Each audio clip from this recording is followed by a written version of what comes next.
하나님의 말씀을 보겠습니다. 오늘 하나님의 말씀은 누가복음 22장 14절부터 20절 말씀입니다. 때가 이르매 예수께서 사도들과 함께 앉으사 이르시되 내가 고난을 받기 전에 너희와 함께 이 유월절 먹기를 원하고 원하였노라. 또 떡을 가져 살해하시고 떼어 저에게 이르시며 저에게 주시며 가라사대 이것은 너희를 위하여 주는 내 몸이라. 너희가 이를 행하여 나를 기념하라 하시고 저녁 먹은 후에 잔도 이와 같이 하여 가라사대 이 잔은 내 피로 세우는 새 언약이니 곧 너희를 위하여 붓는 것이라. 아멘. 누가복음 22장 14절에서 20절 말씀을 통해서 자기 생명보다 나를 더 사랑하시는 예수님이라는 제목으로 주님께서 주시는 은혜를 함께 나누기를 원합니다. 이 땅에 태어난 사람이라면 누구나 모두 마지막 날 하나님의 심판대 앞에 서게 됩니다. 여러분, 그날에 가장 억울해하며 또 후회할 사람이 누구라고 생각하십니까? 아마 그 사람은 평생 자신이 하나님의 백성이라고 주의 제자라고 믿고 살았는데 막상 주님 앞에 갔더니 하나님 나라에 들어갈 수 없는 사람, 천국 문 앞에서 쫓겨난 사람이라고 믿습니다. 주님께서는 이런 사람들이 마지막 날 슬피 울며 이를 갈게 될 것이라고 하셨습니다. 그리고 이런 사람들이 또한 많을 것이라고 말씀하셨습니다. 그러면 왜 이런 사람들은 하나님의 자녀로 부름을 받았지만 마지막 날에 천국 문 앞에서 쫓겨나게 됩니까? 예수께서 달란트의 비유 그리고 왕위를 얻기 위해서 먼 나라로 가는 귀인의 비유를 통해서 그 답을 주셨습니다. 그들은 주인에 대해서 너무 많은 오해를 하고 있었죠. 그리고 무엇보다도 주인인 예수님께서 얼마나 그들을 사랑하는지 알지 못했습니다. 오늘 본문에는 우리를 사랑하시되 자기의 생명보다 우리를 더 사랑하시는 예수님에 대한 이야기가 나오고 있습니다. 우리가 마지막 날 넉넉히 하나님의 나라에 들어감을 입으려면 바로 자기의 생명보다 우리를 더 사랑하시는 예수님의 이 사랑에서 날마다 자라가야 합니다. 주님을 아는 지식에서 자라가는 것, 이것만이 우리가 모든 욕과 핍박을 이기고 마지막 때 주님 앞에 설 수 있는 유일한 길이라고 생각합니다. 오늘 그래서 말씀을 통해서 우리가 왜 십자가를 통해 나타난 주님의 사랑을 알아야 하는지, 이 사랑이 우리 안에 있을 때 우리가 어떻게 주님 주신 계명에 순종해서 살 수 있는지 말씀을 통해 한번 나눠보도록 하겠습니다. 누가복음 22장 14절 이렇게 시작합니다. 때가 이르매 예수께서 사도들과 함께 앉으사. 여기서 말하는 예수님의 때가 이르매 할 때, 이 때는 어떤 때입니까? 다른 때가 아니라 우리의 구원을 위해서 주님께서 고난을 받으실 때가 되었다는 말씀입니다. 이사야 선지자는 메시아가 받을 고난에 대해서 이렇게 예언하고 있습니다. 이사야 53장 5절 6절 말씀이죠. 그가 찔림은 우리의 허물을 인하며 그가 상함은 우리의 죄악을 인함이라. 그가 징계를 받음으로 우리가 평안을 누리고 그가 채찍에 맞음으로 우리가 나음을 입었도다.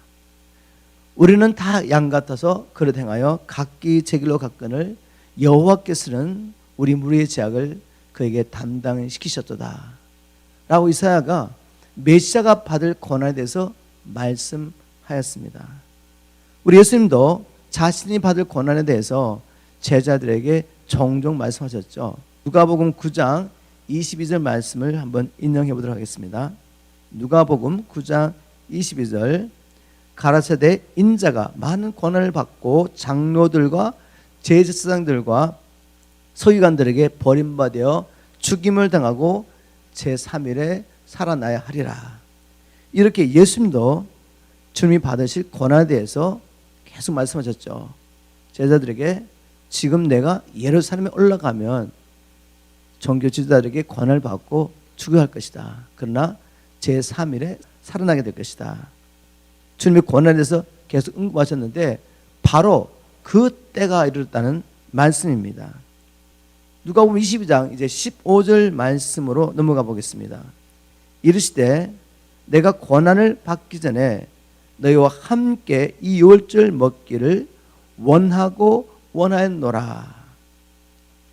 주님께서 간절히 원하셨던 것이 무엇이었습니까? 제자들과 함께 이 유월절 음식을 먹기를 기다리고 원했다는 것입니다. 먼저 유월절의 유래가 어떻게 시작되는지 한번 성경 말씀을 통해 살펴보도록 하겠습니다. 하나님께서 이스라엘 백성들, 즉 아브라함의 후손을 하나님 백성 되기로 택하셨지만 그들은 하나님의 섭리 가운데 애굽으로 이민을 가서 거기서 430년 동안 큰 민족을 이루게 되죠. 그런데 애굽 왕 바로가 이 이스라엘 민족을 두려워하여서 그들을 노예로 삼게 됩니다. 이제 때가 되면 하나님께서 이스라엘 백성들을 애굽에서 건져내시고 자기의 백성 삼으시려고 모세를 보내게 되죠.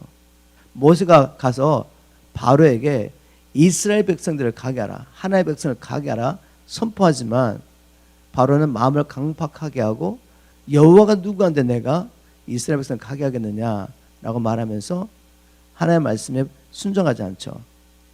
그래서 하나님께서 10가지 재앙을 통해서 애굽을 치십니다. 이스라엘 민족을 붙잡고 가게 하지 않는 이 바로의 권세를 통해 이스라엘 민족을 포로로 삼고 있는 애굽의 신들을 치신 것이죠. 마지막 재앙이 뭐였습니까? 바로 애굽에 처음 난 것이 다 죽는 재앙이었습니다. 그 재앙이 시작하기 전에 주님께서 모세를 통해 이스라엘 민족 사람들에게 너희들은 어린 양을 잡아서 그 피를 문술지에 바르고 문을 닫고 그 고기를 먹어라 라고 말씀하시죠. 그날 밤에 애굽 사람의 집뿐만 아니라 이스라엘 사람의 집에도 하나님 보내신 죽음의 사자가 가게 됩니다. 그런데 이스라엘 집에 도착했을 때 그 문에는 이미 어린 양이 죽음을 당했다는 증거로서 문술지에 피가 발려 있었죠. 그래서 이 죽음의 사자가 이스라엘 집을 넘어가게 됩니다. 그러나 피가 발리지 않은 모든 애굽의 사람의 집에 들어가서 처음 난 것, 그 집에 맏아들부터 시작해서 짐승의 처음 난 첫 태생을 다 죽이는 재앙이었죠. 주님께서 바로 이 유월절, 너희들이 죽음의 사자에서 구원을 받은 이 유월절을 기억하고 지키라고 말합니다. 그리고 그날은 또한 이스라엘 백성들이 430년 동안 애굽에 종살이하다가 구원을 받은 날이기도 하죠. 이것이 바로 유월절의 유래입니다. 유월절날 이스라엘 백성들이 어린 양을 잡아서 그 피를 문설주에 바르고 그 고기를 먹었습니다. 그것은 곧 우리의 구주이신 메시아이신 예수 그리스도의 죽음을 상징하는 것이었습니다. 그럼에도 불구하고 이스라엘 백성들은 소상대대로 이 유월절을 지키면서 이 유월절의 진정한 의미를 몰랐던 것입니다. 그래서 어떻게 했습니까? 우리 주님께서 유월절의 진정한 의미를 이루시려고 유월절 날 예루살렘에 오셨는데 하나님의 말씀에 따라서 이스라엘 민족은 그들의 메시아인 어린 양이신 예수 그리스도를 십자가에 못 박게 되죠. 자, 이것이 유월절의 의미입니다. 진정한 유월절의 의미는 우리 위해서 죽으실 어린 양 예수 그리스도를 기념하는 것이죠. 예수님께서 바로 이 마지막 유월절, 수천 년 동안 지키고 내려오던 이 유월절, 이 마지막 유월절의 진정한 의미를 온전히 성취시키는 이 유월절 음식 먹기를 그토록 원하셨던 것입니다. 22장 15절 말씀을 제가 다시 한번 읽어보겠습니다.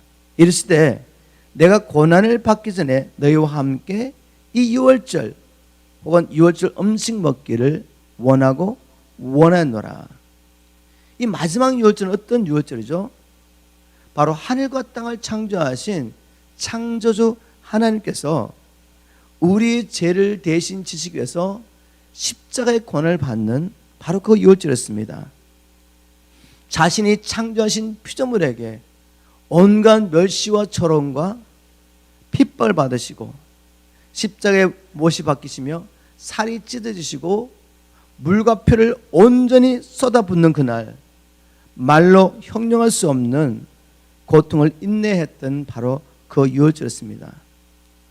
이런 고난의 유월절을 우리 예수님께서는 왜 그토록 원하고 원하셨습니까? 왜냐하면 예수님은 아버지를 사랑하시되 십자가에 죽기까지 사랑하셨기 때문입니다. 저와 여러분을 사랑하시되 자기의 생명보다도 우리를 더 사랑하셨기 때문입니다. 그래서 자기의 생명으로 우리 죄값을 대신 지불하시기 위해서 기꺼이 십자가의 고난을 치기를 원하셨던 것입니다. 바로 완전하신 하나님의 사랑을 예수는 십자가를 통해 우리에게 보여주셨습니다.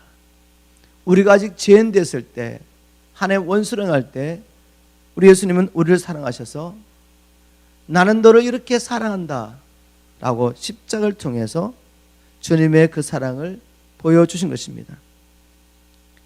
이 마지막 유월절, 주님께서 그렇게 원하고 원하셨던 그 유월절은 또한 하나님의 율법을 온전히 이룬 날이었습니다.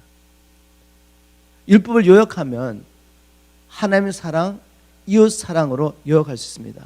구약의 모든 율법과 계명은 첫째는 하나님의 사랑, 둘째는 이웃 사랑으로 요약할 수가 있죠. 바로 주님께서는 이 십자가를 통해 자기 생명보다 하나님을 더 사랑한 것을 증명하셨고, 또 이 십자가를 통해 자기 생명보다 우리 형제인 우리를 더 사랑한 것을 demonstrate, 나타내 보여주셨습니다. 이렇게 하심으로 율법의 모든 요구를 이 십자가를 통해 이룬 날이었죠. 바로 주님께서는 이 마지막 유월절을 제자들과 함께 먹기를 원하고 원하셨던 것입니다. 이 유월절은 우리 주님께는 멸시와 고난의 날이었지만, 그러나 우리에게는 구원의 날이었습니다. 예수님은 우리의 구원을 위해서 그토록 그 유월절을 먹기를 원하셨던 것입니다. 이제 우리 17절 말씀으로 넘어가 보겠습니다. 제가 누가복음 22장 17절과 19절 말씀을 읽어보겠습니다. 이에 잔을 받으사 살해하시고 가라사대 이것을 갖다가 너희끼리 나누라. 또 떡을 가져 살해하시고 떼어 저에게 주시며 가라사대 이것은 너희를 위하여 주는 내 몸이라. 너희가 이를 행하여 나를 기념하라 하시고, 주님께서는 떡을 떼주시고 잔을 나누시며, 이것은 유월절에 그들이 행했던 일입니다. 이것을 하시면서 이것을 기념하라 하셨는데 무슨 의미입니까? 무엇을 기념하라는 것입니까?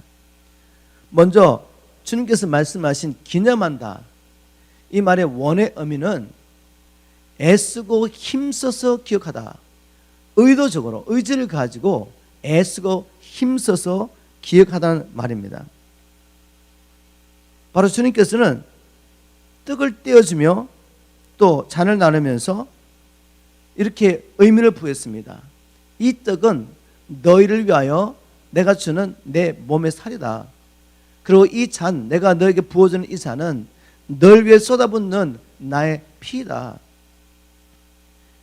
이제는 떡을 떼고 그리고 이 잔을 마실 때마다 의도적으로 내가 너를 위해 행한 이 놀라운 일을 기억해라. 내가 너에게 부어준 이 사랑을 기억하러 가십니다. 애쓰고 힘써서 기억하러 가십니다. 왜 우리가 이 주님의 큰 사랑을 애쓰고 힘써서 기억하는 일이 그렇게 필요합니까? 다시 말해서 우리가 주님께서 우리를 향하여 보여주신 이 사랑을 아는 일에 잘하는 것이 그렇게 중요하냐 이 말씀이죠. 왜냐하면 주님께서 우리에게 주신 계명, 내가 너희를 사랑한 것 같이 너희도 서로 사랑하라는 이 세 계명은 주님의 사랑을 알지 못하면 결코 지킬 수가 없습니다. 주님이 나를 어떻게 사랑하는지도 모르는데 어떻게 주님이 나를 사랑하신 것처럼 내가 또 형제 이웃을 사랑할 수가 있겠습니까? 우리가 주님께서 우리에게 주신 새 계명에 순종하려면 반드시 우리를 위해 먼저 보여주신 그 하나님의 사랑을 알아야 합니다. 요한에서 4장 10절 11절에 사도 요한이 이렇게 기록하고 있습니다. 요한에서 4장 10절 11절 사랑은 여기 있으니 우리가 하나님을 사랑한 것이 아니요 오직 하나님이 우리를 사랑하사 우리의 죄를 위하여 화목 제물로 그 아들을 보내셨습니다. 사랑하는 자들아, 하나님이 이같이 우리를 사랑하셨은즉 우리도 서로 사랑하는 것이 마땅하다. 우리가 서로 사랑하려면 먼저 선행되어야 되는 것이 무엇입니까? 사랑은 우리에게 있는 것이 아닙니다. 하나님께 있는 것입니다. 하나님께서 그 사랑을, 주님의 그 완전하신 사랑을, 자기 생명보다 나를 더 사랑하시는 그 사랑을 우리에게 계시해 주실 때, 그 사랑이 내 안에 있을 때 비로소 내가 예수님이 나를 사랑하신 것처럼 사랑할 수 있기 때문에 주님께서는 이 사랑을 애쓰고 힘써서 기억하라는 것입니다. 왜냐하면 애쓰고 힘쓰지 않으면 우리가 늘 잊어버리기 때문에, 또 우리가 주님의 이 큰 사랑을 날마다 기억하고 지식에 넘치는 사랑을 날마다 알아가야 하는 이유는 우리에게 주신 사명을 감당하기 위해서입니다. 주님께서 우리에게 주신 이 사랑을 아는 자만이 가서 모든 족속으로 제자 삼으라는 주님의 이 사명에 또한 감당하며 살 수가 있습니다. 고린도전서 11장 26절이죠. 고린도전서 11장 26절 쉬운 말 성경을 제가 읽어보겠습니다. 바울이 고린도교회 성도들에게 주님께서 명령하신 이 성만찬에 대한 얘기를 하시면서 결론적으로 이렇게 말합니다. 그러므로 여러분이 이 빵을 먹고 이 잔을 마실 때마다 주께서 우리를 위해 죽으신 의미를 주가 다시 오실 때까지 선포하는 것입니다. 의도적으로 성만찬에 참여하면서 주님께서 우리를 위해서 행하신 그 일을, 그 사랑을 애써서 기억하며 이제 우리 남은 생에 주님이 오시는 그날까지 이 복음을, 이 사랑을 온 세상에 전파하며 살아가고 말합니다. 바울은 바로 이 그리스도의 사랑에 붙잡혀서 생명도 아끼지 않고 복음을 전했던 사람이죠. 고린도서 5장 14절에 그가 이렇게 고백하고 있는 것을 봅니다. 그리스도의 사랑이 우리를 강권하시는도다. 영어 성경 보니까 For the love of Christ controls us. 주님 안에 있는 자, 거듭난 자, 하나님의 사랑을 경험한 자는 이제 더 이상 육신의 정력이 아니라 세상의 어떤 것들이 아니라 바로 그리스도의 사랑이 우리를 컨트롤한다, 주장한다, 강권하신다라고 고백한 것입니다.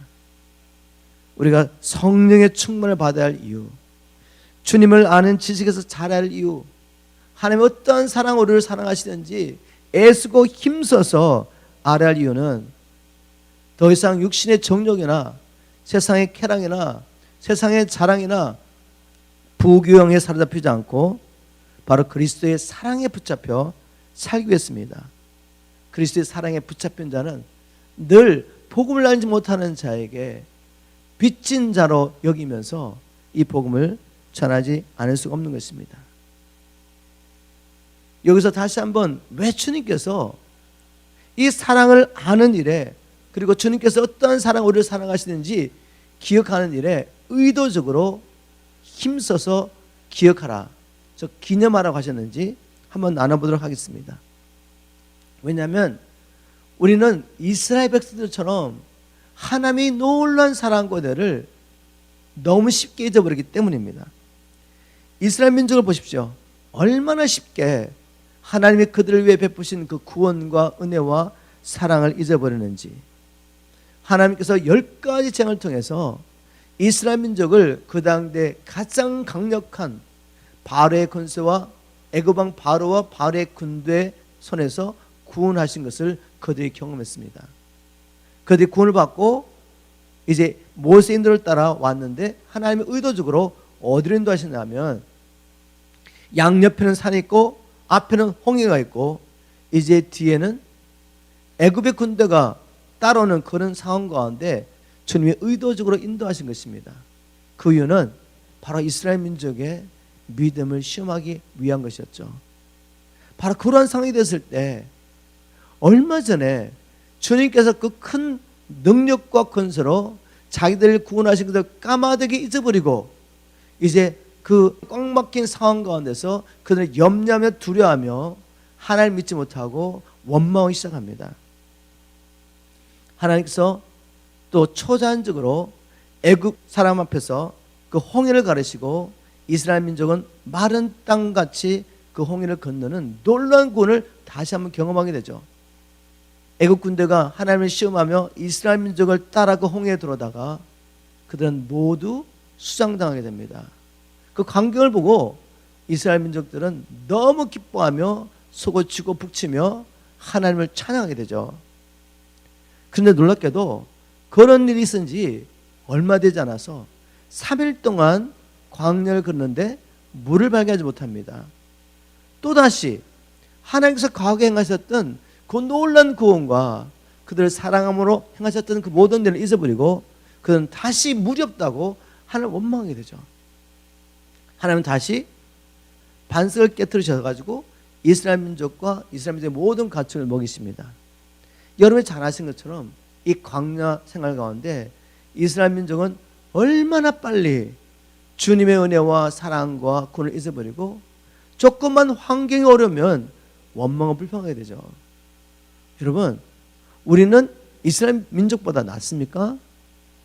낫지가 않죠. 만일 우리도 이스라엘 민족처럼 하나님을 기억하는 일에 애쓰고 힘써서 하나님을 기억하는 일에 실패하면 이렇게 살 수밖에 없습니다.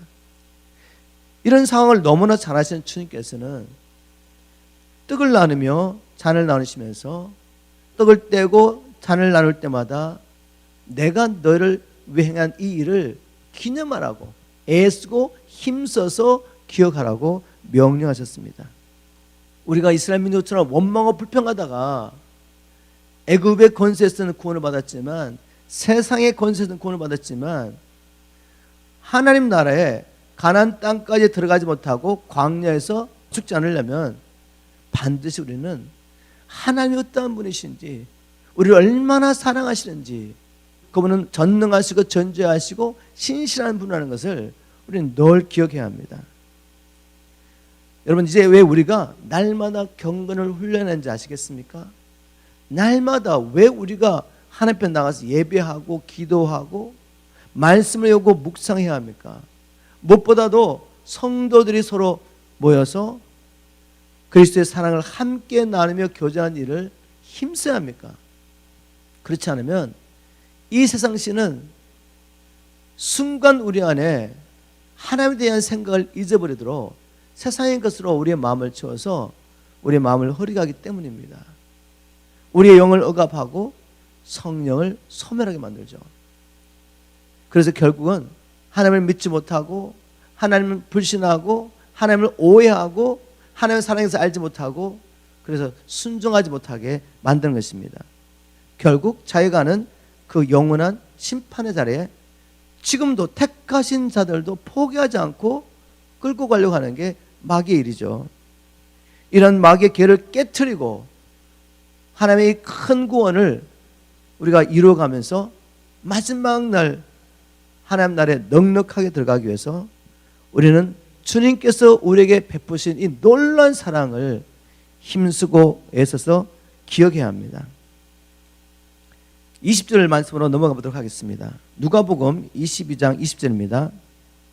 저녁 먹은 후에 잔도 이와 같이 하여 가라사대 이 잔은 내 피로 세우는 새 언약이니 곧 너희를 위하여 붓는 것이라. 우리 20절 말씀에 주님께서 새 언약을 언급하셨습니다. 새 언약. 근데 이 새 언약은 주님이 처음으로 언급하신 것이 아니라 구약에서 이스라엘 민족이 실패한 후에 새 언약을 언급하시죠. 자, 새 언약이 있다는 것은 또한 옛 언약이 있다는 것을 암시하죠. 그러면 옛 언약은 어떤 언약이며 하나님이 누구와 이 언약을 맺으셨는지 한번 출애굽기로 넘어가도록 해보겠습니다. 그럼 출애굽기로 가서 옛 언약이 무엇인지 한번 나눠보도록 하겠습니다. 출애굽기 19장 4절입니다.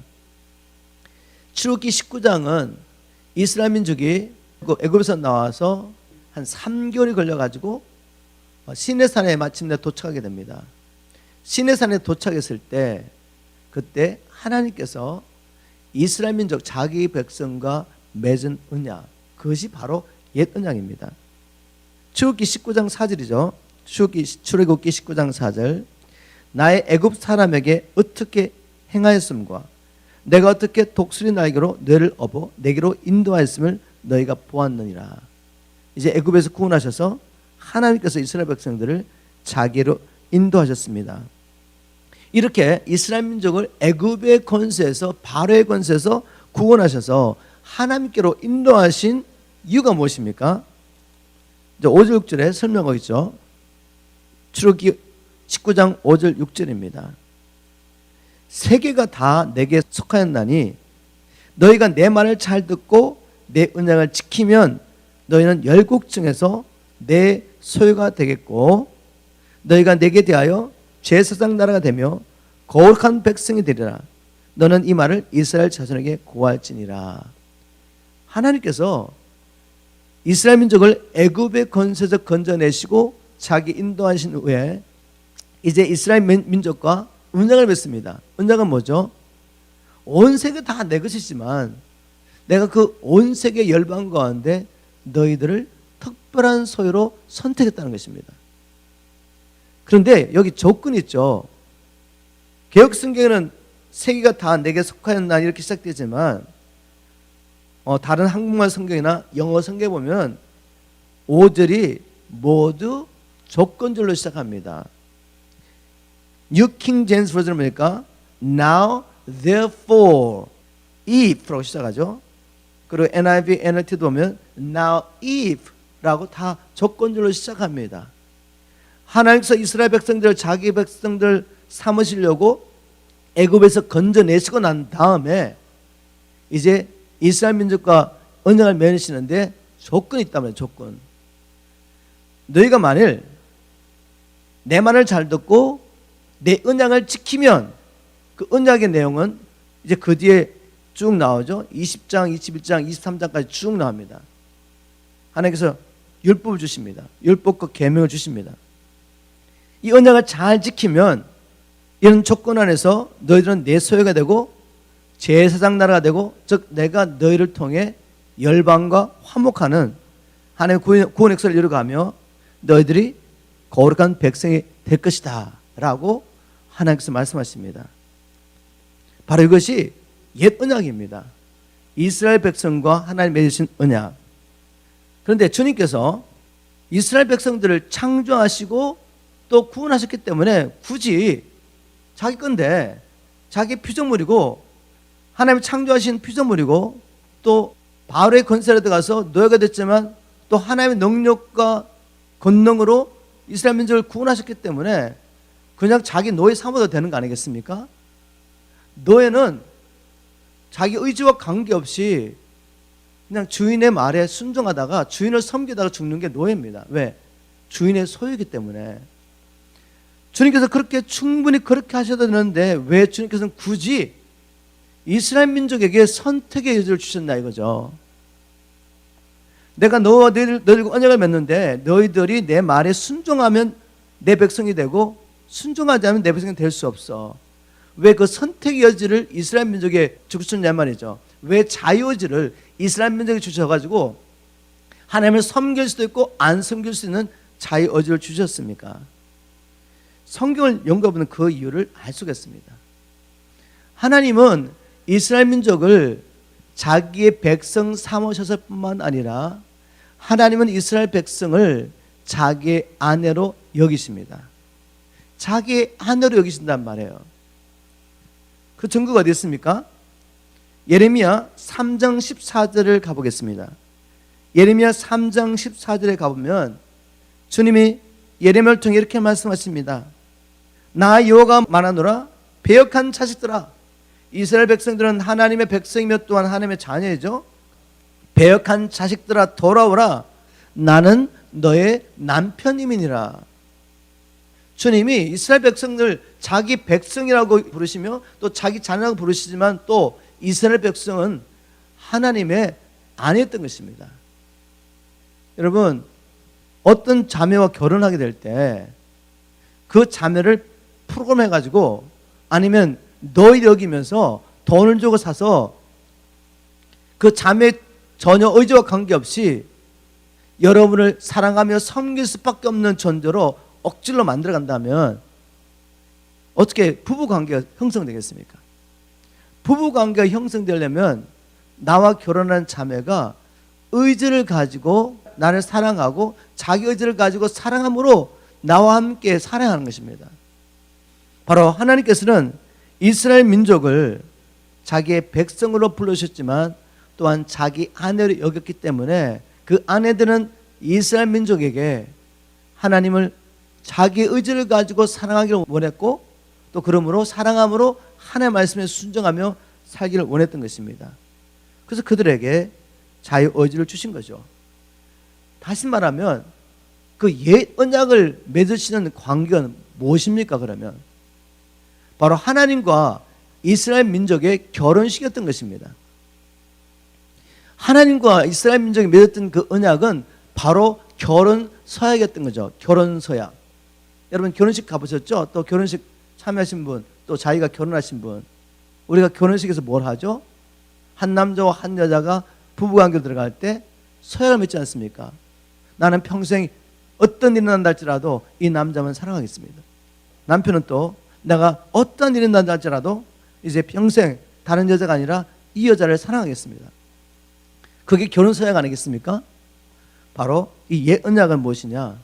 바로 시내산 앞에서 이스라엘 백성들을 구원하여 자기 앞에 불러놓고 하나님이 이스라엘 백성과 결혼 언약을 맺은 것이 바로 옛 언약이었습니다.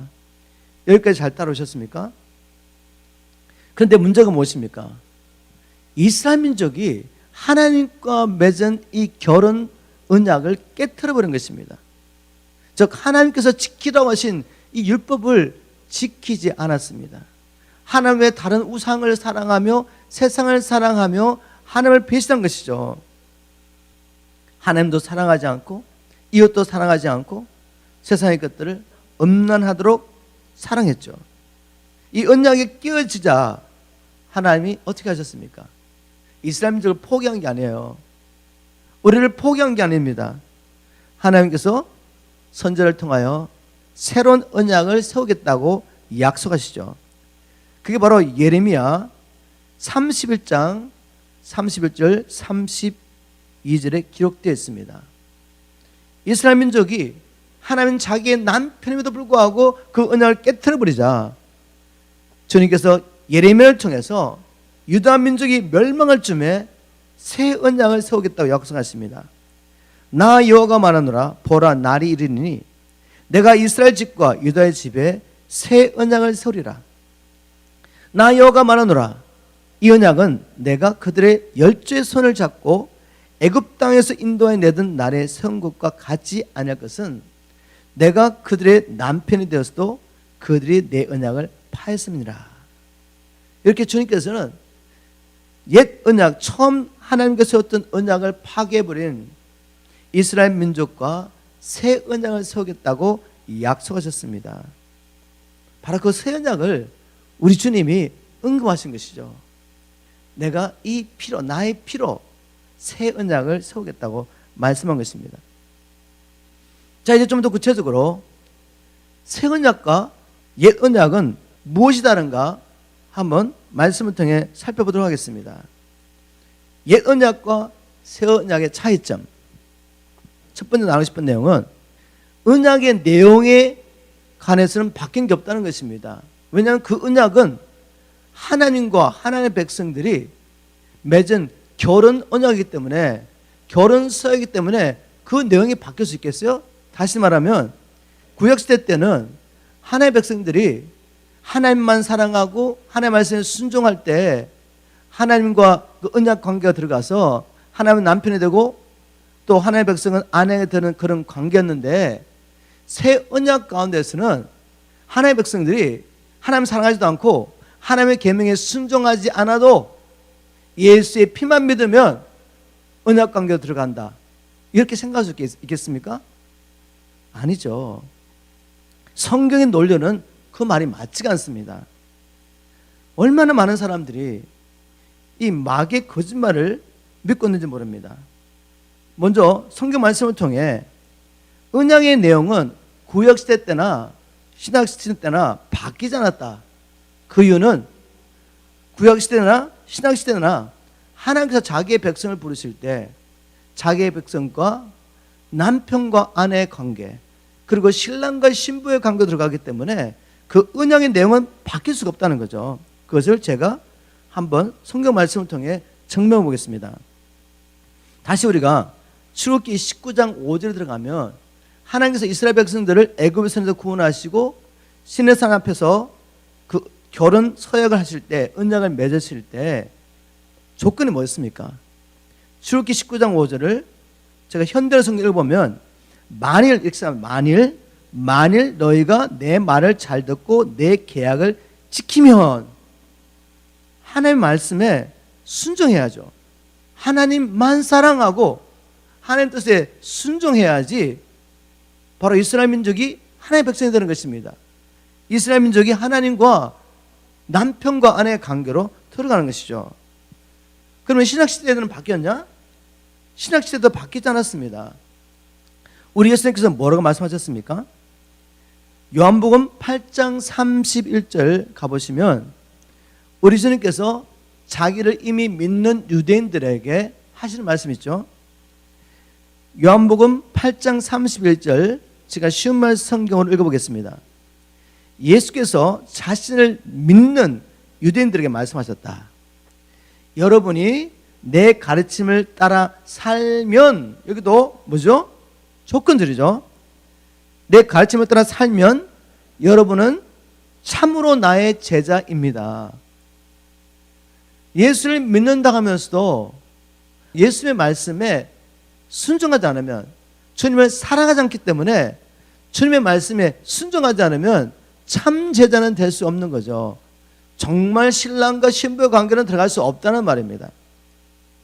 우리 예수님께서 또한 하나님의 백성 되는 조건으로 뭘 말씀하셨죠? 마태복음 7장 21절, 나더러 주여 주여 하는 자마다 천국에 다 들어갈 것이 아니라 다만 하늘에 계신 내 아버지의 뜻대로 행하는 자라에 들어가리라. 천국 들어간 조건을 말씀한 거죠. 또 달리 말하면 예수님과 신랑과 신부의 언약의 관계로 들어가려면 반드시 예수를 믿는 자들이 주님 말씀에 순종하는 삶을 살아야 한다는 것입니다. 성경 말씀을 보니까 구약이나 신약이나 주님과의 그 언약의 관계, 남편과 아내, 신랑과 신부의 관계로 들어가려면 반드시 우리가 하나님을 사랑하며 주님만을 사랑하며 그러므로 그분께 순종해야 된다는 것을 알 수가 있습니다. 지금 교회 안에 들어왔는 이상한 교류가 있죠. 우리가 이제는 신약 시대에 살고 있기 때문에 하나님의 계명에 순종하지 않아도 믿기만 하면 하나님의 백성이 될 수 있다. 믿기만 하면 구원을 받는다. 믿기만 하면 주님과 신랑과 신부의 관계로 들어간다. 우리가 불순종해도 믿기만 하면 예수의 신부야. 주님 마지막 날 오실 때 우리가 들림 받고 흰옷을 입고 혼인잔치에 들어갈 거야. 이렇게 가르치는 것은 마귀가 교회 안에 심어놓은 거짓말하는 것을 분명히 아시기를 주임으로 축복합니다. 미혹을 받지 마십시오. 이것은 성경적인 논리에 맞지가 않습니다. 뭐가요? 하나님께 불순종해도 믿기만 하면 구원을 받는다. 믿기만 하면 주님의 신부가 된다는 이 말은 성경의 논리와 맞지 않습니다. 왜 맞지 않습니까? 불순종해도 믿을 수 있습니까? 다시 말하면 예수를 믿는데, 참으로 예수를 믿는데 불순종하는 게 가능합니까? 그러니까 논리에 맞지 않는 이야기죠. 우리가 성경을 통해 살펴보면 아담이 하나님을 믿었기 때문에 이 선악과를 먹으면 정령 죽으라는 하나님의 말씀을 믿었기 때문에 순종합니다. 그러나 마귀가 와서 이 선악과를 먹으면 너희가 선과 악을 아는 일에 하나님처럼 될 것이라는 마귀의 말을 믿었기 때문에 마귀의 말에 순종해서 그 선악과를 따먹은 겁니다. 마귀의 말은 순종하고 하나님의 말씀이 의심되고 믿어지지 않으니까 하나님의 말씀에는 불순종한 것이죠. 그러면 성경적인 논리가 무엇이라고요? 믿음, 순종은 하나인 것입니다. 손바닥과 손의 관계죠. 순종이라는 것은 참으로 믿는 믿음의 자연스러운 결과물인 것입니다. 불순종이라는 것은 불신의 열매인 것이죠. 그렇기 때문에 우리가 계명에 순종하지 않아도 예수님을 믿기만 하면 구원, 천국이라는 것은 성경의 논리에 맞지 않는 것입니다. 이런 미혹을 절대로 받지 않기를 주님으로 축복합니다. 또 한 가지 나누고 싶은 것은 바로 구약시대나 신약시대나 하나님께서 이런 결혼관계의 언약을 맺으시기 전에 하나님이 먼저 하나님의 백성들을 구원하셨다는 것을 꼭 기억하십시오. 잘 들어보십시오. 제가 무슨 이야기 하고 싶은지. 이스라엘 민족이 바로의 건설 아래서 애굽에 사는 동안에는 하나님이 이 언약을 맺을 수가 없습니다. 왜? 지금 바로라는 애굽의 왕의 건설에서 노래 살고 있는 이스라엘 민족과 하나님은 언약을 맺지 않으십니다. 언약을 맺기 위해서 먼저 뭘 하시죠? 먼저 하나님이 이스라엘 민족을 구원하셔서 신의 산에 데려오셔서 언약을 맺으시는 것입니다. 마찬가지로 신학시대 때에도 하나님께서 우리와 신랑과 신부의 이 관계로 들어가기 위해서는 먼저 무엇을 행하셔야 합니까? 자기의 십자가의 죽으심을 통해 신부인 우리의 죄를 씻어주셔야 합니다. 또 달리 말하면 자기의 핏값으로 신부인 우리의 몸값을 지불하시고 우리를 죄와 사단에 권세된 이 상태에서 우리를 사셔야 합니다. 구원하시고 난 다음에 주님과 새로운 관계로 들어갈 수가 있는 거죠. 먼저 주님께서 구원을 베푸시고 난 다음에 우리와 언약을 맺으신다는 것 꼭 기억하십시오. 다시 말해서 구원은 우리에게 속한 것이 아닙니다. 하나님께서 우리에게 주신 은혜와 생명과 아들의 권세와 능력으로 우리가 힘써서 두렵고 떨림으로 구원을 이루어가야 하지만 하나님께서 우리를 구원하지 않으시면 우리는 하나님과 은혜의 관계도 들어갈 수 없는 그런 노예라는 것, 죄와 사단의 노예라는 것, 이스라엘 백성들은 바로의 노예라는 것을 꼭 기억하셔야 돼요. 은혜로를 우리에게 구원을 베푸시고 난 다음에 이 언약의 관계로 돌아오라고 말씀하시는 거죠. 자, 그러면 이런 질문을 하셨잖아요. 목사님, 옛 언약과 새 언약, 이것은 하나님과 하나님의 백성이 결혼 서약하는 것이기 때문에 그 내용 자체는 바뀔 수가 없다. 그럼 뭐가 바뀌었습니까?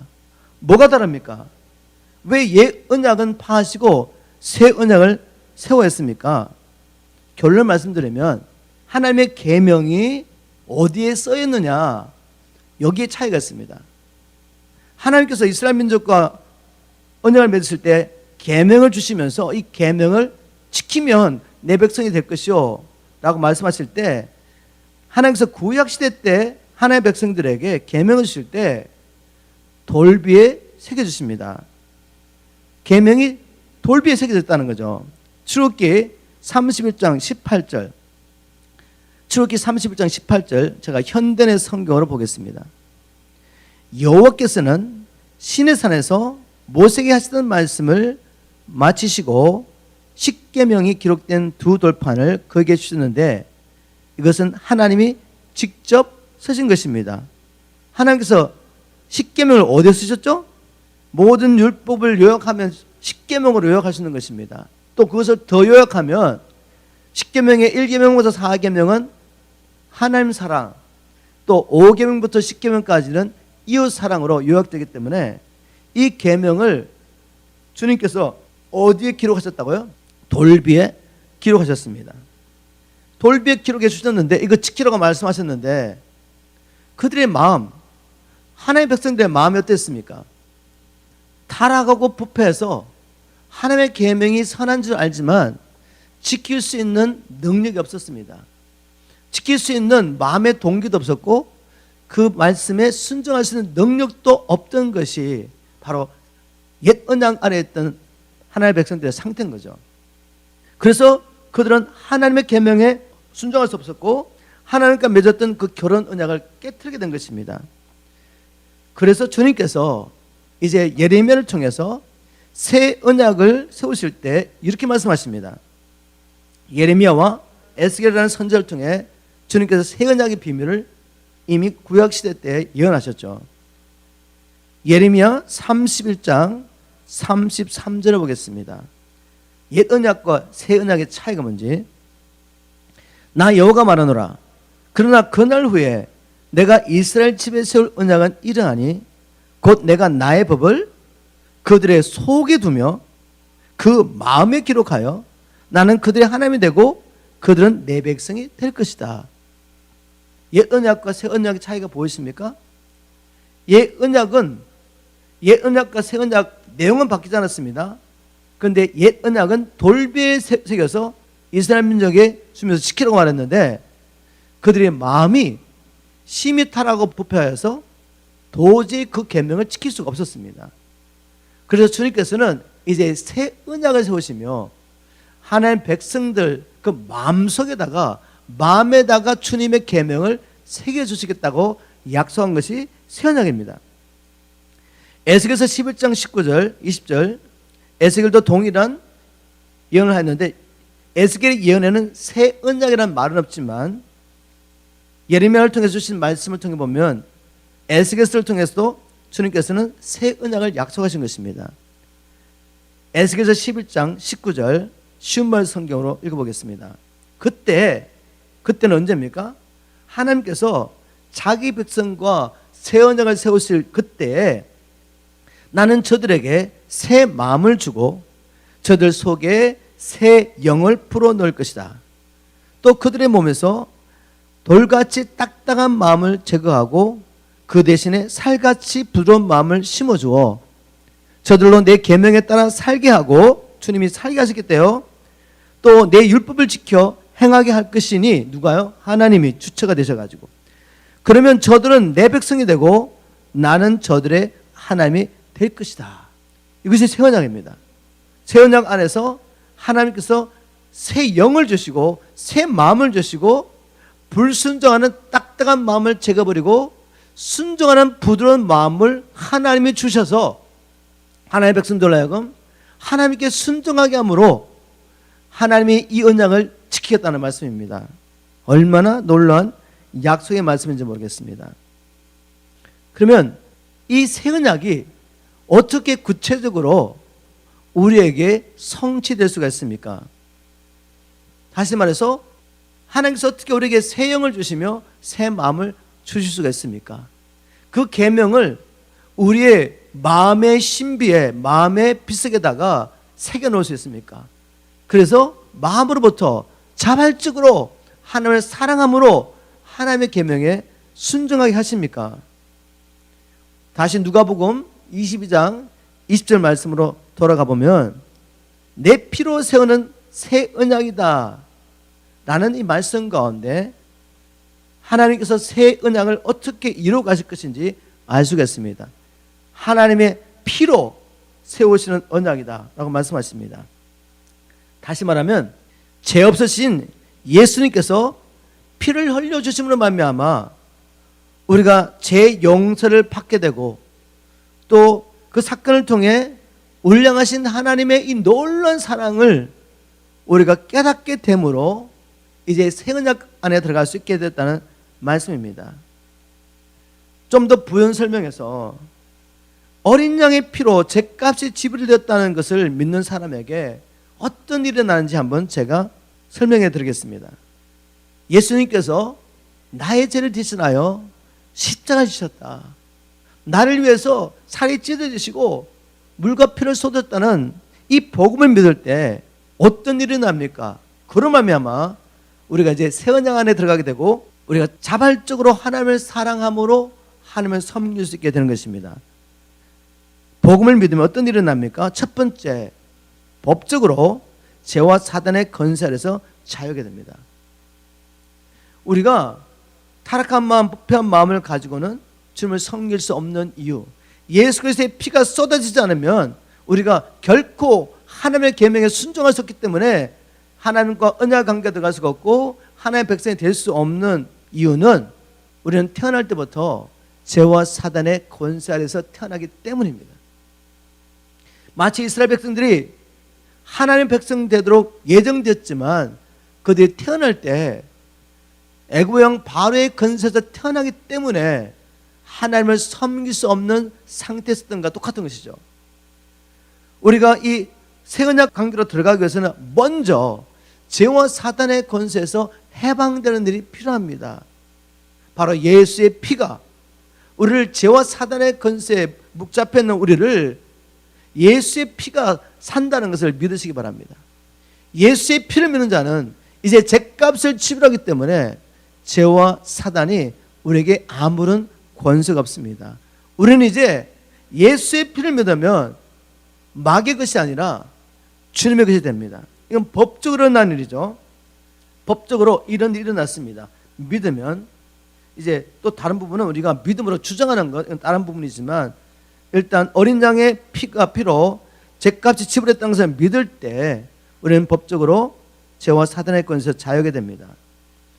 또 어린 양의 피로 죄값을 지불했다는 것을 믿을 때 또 어떤 일이 일어나죠?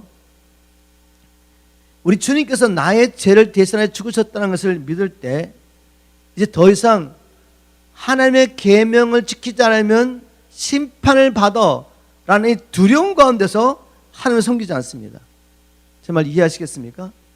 내가 죄인 됐을 때, 내가 하나님의 원수가 됐을 때, 원수이고 죄인인 나를 위해서 하나님께서 나를 살려고 한 분뿐이신 독생자 예수 그리스도를 주셨다는 것을 믿는 이 사람은 이제 더 이상 두려움으로 하나님을 섬기는 것이 아니라 하나님을 사랑함으로 자발적으로 하나님을 섬겨야 되는 일이 일어나는 것입니다. 왜? 새 영과 함께 새 마음이 주어지기 때문에, 그리스도 예수 안에서 새로운 피조물로 탄생하기 때문에 그렇습니다. 또 어린 양의 피로 죄값이 지불됐다는 것을 믿으면 또 어떤 일이 일어나죠? 세 번째는 주님께서 죽으시고 부활하시고 성천하심으로 누가 올 수 있게 됐습니까? 모든 믿는 자에게, 회개하고 예수 그리스도의 이름을 믿는 모든 자에게 성령님께서 내재할 수 있게 된 것입니다. 이 성령님이 우리 안에 들어오시는 것입니다. 새 영을 부어주겠다고 말씀하셨는데 바로 예수를 믿는 자에게 새 성령이 떠나가고 새 영이 임하게 됩니다. 그분이 우리를 거룩히 하십니다. 하나님의 말씀을 통해 날마다 우리를 거룩히 하시죠. 새 영이 들어오시고 새 마음을 주셔서, 그리고 이 성령의 능력을 따라 살 때 우리는 마침내 우리가 우리 힘으로는 할 수 없었던 그 계명에 순종한 일이 이루어지는 것입니다. 여러분, 왜 예수님께서 이 마지막 유월절을 제자들과 함께 먹으시기를 그렇게 원하고 원하셨는지 아시겠습니까? 아버지 하나님의 오매불망의 소원이죠. 창세전에 저와 여러분을 하나님의 자녀 되도록, 하나님의 백성 되도록, 또 주님의 거룩한 신부가 되도록 택하셨는데, 우리는 우리의 죄로 말미암아 팔려서 죄와 사단의 권세 아래서 살면서 고통 가운데 있으면서 결코 하나님의 자녀도 될 수 없고 하나님의 백성도 될 수 없고 예수님의 신부가 될 수 없었던 것입니다. 그러나 예수님은 이 아버지의 소원을 이루어드리기 위해서 기꺼이 자기의 생명을 쏟으신 것입니다. 우리를 자기의 피로 온전히 깨끗이 씻으시고 아버지 앞에 흠없고 티도 없는 하나님의 아들, 하나님의 딸, 그리고 자기의 신부로 삼으시기 위해서 기꺼이 자기의 피를 쏟으신 것이죠. 주님은 이것을 기뻐하셨습니다. 자기의 생명보다 아버지를 더 사랑하시고 자기의 생명보다 저와 여러분을 더 사랑하셨기 때문에 주님께서는 그 모든 수치와 두려움을 이 완전한 사랑으로 극복하시고 기꺼이 십자가를 지셨던 것입니다. 이것이 바로 아들의 복음입니다. 이 복음에 대해서 우리가 머리로만 아는 것이 아니라 이 복음을 누리며 살아야 합니다. 그러기 위해서 주님께서는 이것을 의도적으로 애써 기억하라고 말씀하십니다. 우리가 성찬을 통해서 떡을 떼며 또 잔을 나올 때마다 주님이 우리 위해서 죽으신 이 사랑을 애써 힘써서 기억하라. 이것이 주님을 기념하는 방법이죠. 그리고 날마다 우리가 예배와 하나님의 말씀 그 기도를 통해서 주님이 어떤 사랑으로 우리를 사랑하셨는지, 그분이 누구신지 계속 기억하는 것입니다. 그리고 무엇보다도 특별히 주님 안에 있는 성도들과 함께 이 사랑을 서로 나누면서 우리는 힘써서 이 사랑을 기억해야 합니다. 무엇보다도 이 복음을 이제 함께 전하면서 이 사랑을 기억해야 합니다. 누가복음 7장에 나오는 옥합을 깨트린 여인의 이야기를 나누면서 오늘 말씀을 마치러 갑니다. 이 여인은 그 동네에서 죄인이라고 소문난 여인이었습니다. 동네 사람들은 율법으로 그녀를 정죄하면서 손가락질을 했지만 그렇다고 해서 그 여인이 바뀌었습니까? 바뀌지 않았죠. 율법으로 정죄하는 것 통해서는 사람이 바뀌지 않습니다. 너는 죄인이야, 너는 잘못해서 아무리 지적해줘도 사람 바뀌지 않습니다. 이런 여인이 수치감을 느끼며 이 죄를 끊으려고 얼마나 몸부림쳤겠어요. 그러나 그녀는 수치스러운 죄를 끊을 수가 없었어요. 왜냐하면 심히 부패한 마음과 타락한 심령을 가지고 있었기 때문에 하나님의 계명에 순종할 수 없었죠. 이 소문난 여인이 하루아침에 바뀌는 놀라운 일이 일어났습니다. 이 소문난 여인이 예수님을 찾아와서 그 발에 눈물을 쏟으면서 자기의 머리털로 그 예수님 발을 닦으면서 이제까지 그가 가장 아끼고 모아두었던 그 옥합을 깨트리며 향료를 주님의 발에 부어드리면서 주님께 사랑을 고백했습니다. 이 여인이 어떻게 이렇게 주님을 사랑하는 여인으로 바뀔 수가 있었습니까? 주님의 말씀 가운데 우리가 답을 찾을 수가 있죠. 누가복음 7장 47절에 보니까 저의 많은 죄가 사하였도다. 이 여인을 바꾸게 한 것은 정죄가 아니라 주님의 말씀을 통해 제 사명을 깨닫고 죄를 용서하시는 하나님의 사랑을 깨닫게 됐을 때 그 여인은 바뀌게 됐습니다. 변화가 일어났습니다. 마음에 놀라운 변화가 일어나서 이제는 죄를 끊고 죄를 미워하고 대신 하나님을 사랑할 수 있게 된 것입니다. 바로 하나님의 사랑을 깨닫는 것이 죄를 끊는 비결입니다. 하나님의 사랑을 깨닫는 것이 하나님의 말씀에 순종할 수 있는 길이죠. 성도 여러분, 주님은 저와 여러분을 자기의 생명보다 더 사랑하십니다. 여러분, 이 사랑을 경험하시고 계십니까? 어제 경험으로 충분하지 않아요. 몇 년 전에 엄청나게 하나님의 사랑을 깨달은 그것으로 충분하지 않습니다. 우리는 날마다 이 사랑을 기억하는 일에 힘써야 되고 이 사랑 안에서 자라가야 합니다. 왜냐하면 마귀는 끊임없이 이 사랑을 희석시키고 우리 안에서 이것을 빼앗아가려고 하기 때문에 성령님께서 지식에 넘치는 주님의 이 사랑을 우리 안에 날마다 새겨주기를 주님으로 축복합니다. 그래서 남은 생에 우리도 바울처럼 이 사랑에 붙잡혀서 이 사랑의 포로가 되어서 계명에 순종하며 사명을 감당하며 살다가 넉넉히 하나님 나라에 들어가는 저와 여러분 되시기를 주님의 이름으로 축복합니다.